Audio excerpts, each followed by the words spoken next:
बहुत ही आप जितने लोग देख रहे हैं जिनके छोटे बच्चे हैं या जिनके बच्चे अल्लाह उनको देगा औलाद, एक बात मैं आपको एक चीज़ दिखाने लगा हूँ, वो ये चीज़ है जिसका नाम है मोबाइल फ़ोन। ये मेरी बात गौर से सुनिएगा, बहुत गौर से सुनिएगा। 7 साल की उम्र तक अगर मैं ये कहूँ कि आपके बच्चे को उसकी शक्ल भी नज़र ना आए तो ये गलत बात नहीं होगी। अगर मैं आपको ये कहूँ कि आपके पास ये चॉइस है कि बच्चे के हाथ में कोयला जलता हुआ रख दें या मोबाइल रख दें, तो आप मेहरबानी करके फ़ौरन कोयला उसके हाथ में रख दें, इसलिए कि ये उससे कम नुकसानदेह है जो कि मोबाइल। ये बात मैं बिल्कुल जज्बाती तौर पे नहीं कह रहा। वो जिनके छोटे बच्चे हैं, इरफान आपकी छोटी बेटी है, मुझे मालूम है साल की है शायद, तो आप उसके ऊपर फ़ौरी अमल कर सकते हैं।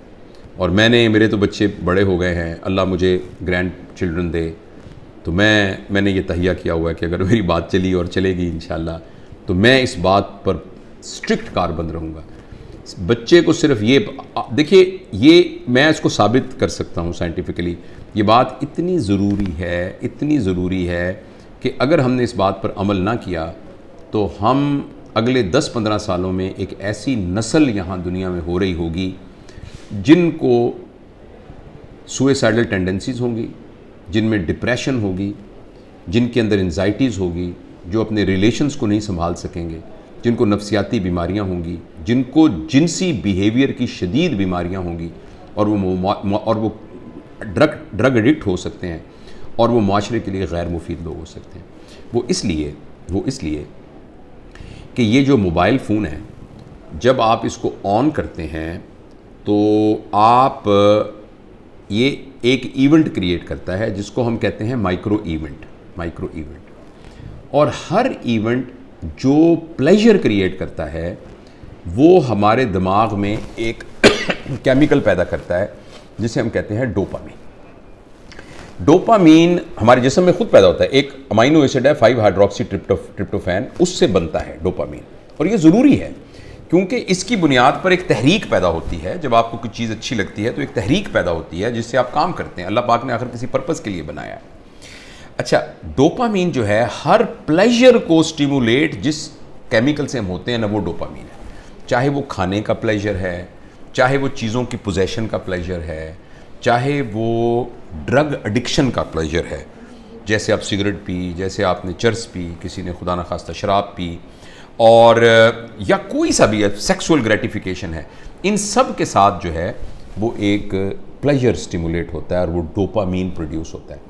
अगर आप एक शख्स के साथ, अपने बेटे के साथ 3-4 घंटे बैठ के खेलें और उसके साथ गेंद से खेलें, उसके साथ पहेलियाँ बुझवाएं, उसको अपने घुटनों पे बिठा के झूला झुलाएं, उसके साथ तितलियाँ पकड़ें, 3-4 घंटे में जितने इवेंट्स आप क्रिएट करते हैं वो इवेंट एक वीडियो गेम 2 मिनट में क्रिएट कर देती है। और हर माइक्रो इवेंट प्रोड्यूस करता है डोपामीन। अच्छा, लेकिन जब आप अपने बच्चे के साथ फिजिकल इवेंट कर रहे होते हैं तो एक्चुअली प्लेयर से ज़्यादा एक और चीज़ डेवलप हो रही होती है जिसका नाम होता है हैप्पीनेस। और उसके लिए अल्लाह पाक ने एक और केमिकल रखा है जिसका नाम है ऑक्सीटोसिन। जब माँ अपने बच्चे को गले लगाती है तो बच्चे के अंदर भी ऑक्सीटोसिन प्रोड्यूस होता है और माँ के अंदर भी ऑक्सीटोसिन प्रोड्यूस होता है। और ये जो ऑक्सीटोसिन है ये हैप्पीनेस का केमिकल है। और मैं आपको एक बड़ी मज़ेदार बात बताता हूँ। जिस वक्त माँ बच्चे को जन्म दे रही होती है ना, उस वक्त उसकी बॉडी में ऑक्सीटोसिन की सबसे मैक्सिमम मिकदार होती है, यानी exact at the time of parturition, यानी जो बच्चे की पैदाइश का अमल है, उस अमल के दौरान एकदम ऑक्सीटोसिन सिक्रीट होता है, क्योंकि वो कंपैशन, सैक्रिफाइस, मोहब्बत की एक इंतहा है। तो अल्लाह पाक अनाउंस कर रहे हैं कि जब तुम दुनिया में आ रहे हो ना, तो तुम्हें हम पैदा ही मोहब्बत में, कुर्बानी में और कंपैशन में कर रहे हैं, यानी कि तुम्हें बना ही लीडर रहे हैं। तुम उस मोहब्बत की फिजा में बाहर आते हो। तो ये ऑक्सीटोसिन हम सब के अंदर पैदा होता है। फर्ज करें एक आपकी बेटी है, वो बेटी किसी और शहर में रहती है और वो 5 साल के बाद आपसे मिलने आ रही है, बड़ी बेटी है आपकी, आप मिलने, आपने देखा, आपने मोहब्बत से उसके साथ गले लगे, तो उसके अंदर भी ऑक्सीटोसिन प्रोड्यूस होगा, आपके अंदर भी ऑक्सीटोसिन प्रोड्यूस होगा।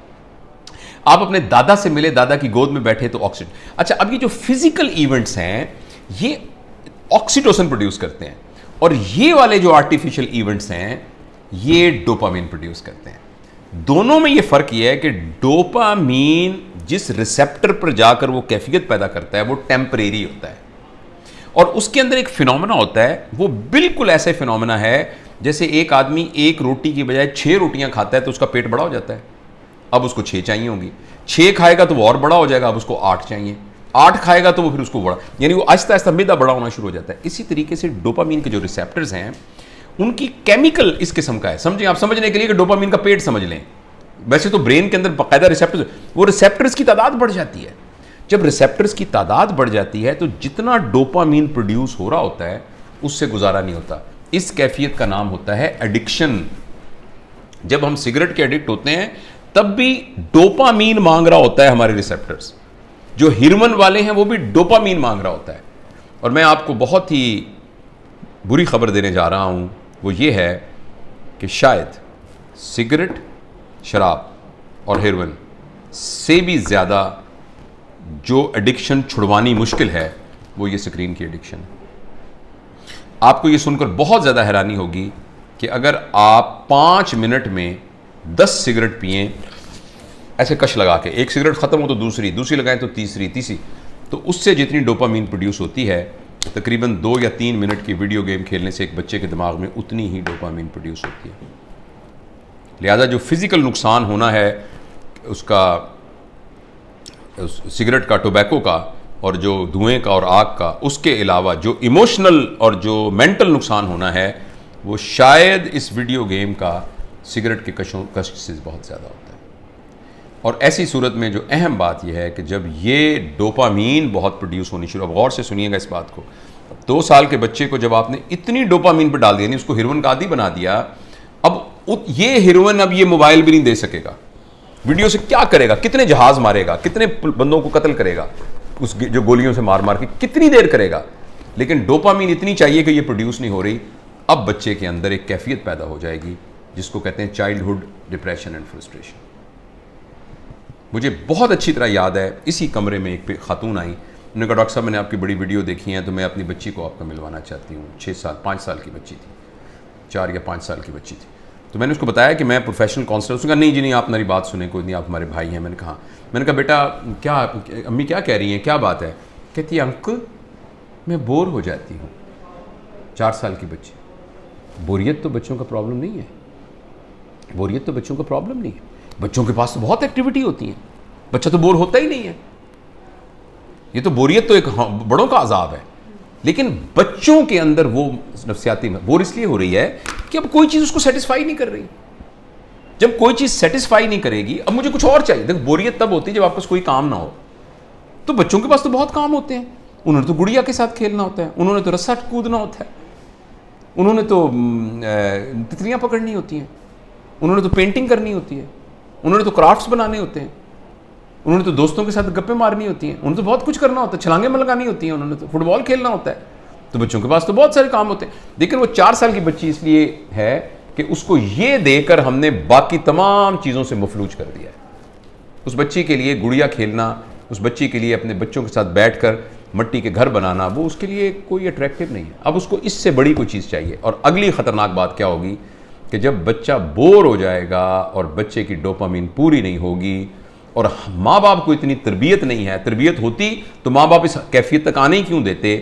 अब बच्चा इस वैक्यूम को फिल करने के लिए कोई ऐसा तजुर्बा करेगा जिसमें उसकी क्लास का कोई बदमाश सा लड़का शामिल होगा या कोई और आउटसाइडर शामिल होगा, जिसमें वो बच्चा ड्रग्स में जा सकता है, क्योंकि बोरियत नहीं है। जब बोरियत है तो कुछ करना पड़ेगा बोरियत को दूर करने के लिए। क्रिमिनल है, कोई चोरी करनी पड़ेगी, 1 व्हीलिंग मोटरसाइकिलिंग करनी पड़ेगी, कुछ ना कुछ गड़बड़ करनी पड़ेगी। तो लिहाजा जो सोशल साइंटिस्ट हैं वो इस बात पर मुत्तफिक हैं, लेकिन अनफॉर्चुनेटली हमारे माशरे में तमाम चीज़ें पैसे के गिर्द घूमती हैं। ये रिसर्च छप नहीं रही, ये रिसर्च उतनी ओपनली मार्केट में आ नहीं रही, इसलिए कि बिलियंस ऑफ डॉलर का बिजनेस है मोबाइल का। हर घर के अंदर जिस बंदे ने IBM इंटरनेशनल बिजनेस मशीन जो बनाई थी, तो इंटरनेशनल बिजनेस जिसमें उसने ये कहा था और कि ये जो मशीन है ना, ये सिर्फ दफ्तरों के लिए है, इसका आम लोगों से कोई ताल्लुक नहीं है और इतनी बस मेमोरी काफ़ी है जो कि संभाल लेगी। तो किसी ने कहा कि नहीं, मैंने इस मशीन को हर मेज़ पर पहुंचाना है, इसलिए उसने इसका नाम रखा डेस्कटॉप। हर डेस्क पर पहुंचाना है। तो अगले ने कहा ये तुमने क्या कमाल किया, मैंने तो हर एक की गोद में पहुंचाना है, तो उसका नाम रखा लैपटॉप। फिर किसी ने कहा लैपटॉप नहीं, मैंने हर एक की हथेली में पहुंचाना है, तो उसने कहा ये पाम टॉप, ये पाम टॉप होगा। और इस पर इक्तफा नहीं है, अब एक ऐसी ऐनक बन रही है जो 1-2 साल में आ जाएगी, जिसमें आपकी आंखों पे चढ़ा दिया जाएगा। ये इसकी स्क्रीन आपकी आंखों में है, आपको कुछ और पकड़ने को यहां से आपको नजर आ रहा है। यानी दुनिया में रहते हुए आप दुनिया, वर्चुअल दुनिया को देखेंगे।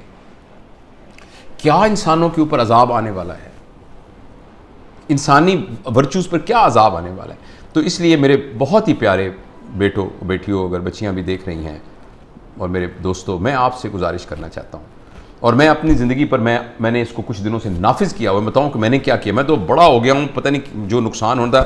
मैंने तहैया किया हुआ है कि मैं सुबह उठकर इस मोबाइल को नहीं देखूंगा। मैं फजर की नमाज, थोड़ी सी एक्सरसाइज करने के बाद मैं जब 10 बजे अपने काम पर आता हूं, तो उस वक्त मैं इसको पहली दफ़ा खोलता हूं, और खोल के मैं अपनी ईमेल वगैरह सब कुछ देख दूँ कि, या व्हाट्सएप जो भी कुछ करना है करके बंद करता हूँ। फिर मैं ये कहता हूँ कि मैं 4 घंटे के बाद दोबारा देखूंगा। अभी मैंने कुछ 4-4 के घंटे के वक्फे पर मैं ले गया हूँ इसको, लेकिन मैं इंशाअल्लाह अज़ीज़ इसको और भी इससे जान छुड़ाने की कोशिश करूँगा। और अब मैं आपको यकीन दिलाता हूँ, मैं बगैर किसी शर्माए ये बात बताता हूँ, मुझे बड़ी तकलीफ हो रही है, बार बार मेरा हाथ ऐसे जाता है। आपसे भी गुजारिश है कि आप ये तजुर्बा करके देखें। एक दिन पूरा 24 घंटे, हफ्ता और इतवार आने वाला, इतवार और सोमवार कर लें, कल परसों 2 दिन आप इस मोबाइल को हाथ न लगाएं। और अगर आपको ये लगने लग जाए कि ऐसे लग रहा है जैसे मेरा छोटा भाई गुम हो गया या मेरा बच्चा गुम हो गया, और ये आपको कैफियत हो रही है और बेचैनी आ रही थी, इसका मतलब है कि हम मोबाइल से एडिक्ट हैं। और अगर मोबाइल से एडिक्ट हैं तो मेहरबानी करके, जिस तरह सिगरेट या हेरोइन से एडिक्शन या ड्रग से एडिक्शन से जान छुड़ानी होती है, इसी तरीके से इसको छुड़ाने के लिए कुछ कीजिए। ये तो खैर बड़ों के लिए है। मैं बच्चों के बारे में आपसे गुजारिश करना चाहता हूँ, अगली नस्ल तबाह हो जाएगी, तबाह हो जाएगी। ये मेरी बात लिख लीजिए किसी जगह पर। मैं बहुत ही दुख के साथ ये बात कर रहा हूँ कि पता नहीं मुआशरे के बड़े लोगों को ये बात क्यों नहीं समझ में आ रही कि जिस तरीके से हम स्क्रीन से अपने 7 साल से कम उम्र बच्चों का नुकसान कर रहे हैं, अगले 20 साल के बाद आपको मुआशरे में डिप्रेस्ड लोग नज़र आएंगे, एंक्शस लोग नज़र आएंगे, खुद पसंद लोग नज़र आएंगे, जिनको अपनी ज़ात के अलावा किसी ज़ात की कोई फिक्र ना होगी। ये इतनी ख़तरनाक चीज़ है, इस कदर ज़्यादा ख़तरनाक है 7 साल की उम्र से पहले पहले बच्चों को स्क्रीन देना। उसके बाद ज़रूरियात हैं, मसलन इंफॉर्मेशन के लिए ऑब्वियसली इसकी ज़रूरत है। ये आप में से बहुत से लोग मोबाइल से ये हमारी बात गुफ्तगू को सुन रहे हैं, मोबाइल से रिकॉर्ड हो रही है, इंफॉर्मेशन के लिए ठीक है, इसीलिए यानी कम्युनिकेशन के लिए ये ठीक है। इस रास्ते के ज़रिए से आप कम्युनिकेशन से बहुत तरक्की कर सकते हैं, इंफॉर्मेशन हासिल कर सकते हैं। लेकिन एंटरटेनमेंट के लिए और इंफॉर्मेशन और कम्युनिकेशन के अलावा किसी और पर्पज़ के लिए स्क्रीन को इस्तेमाल करना बहुत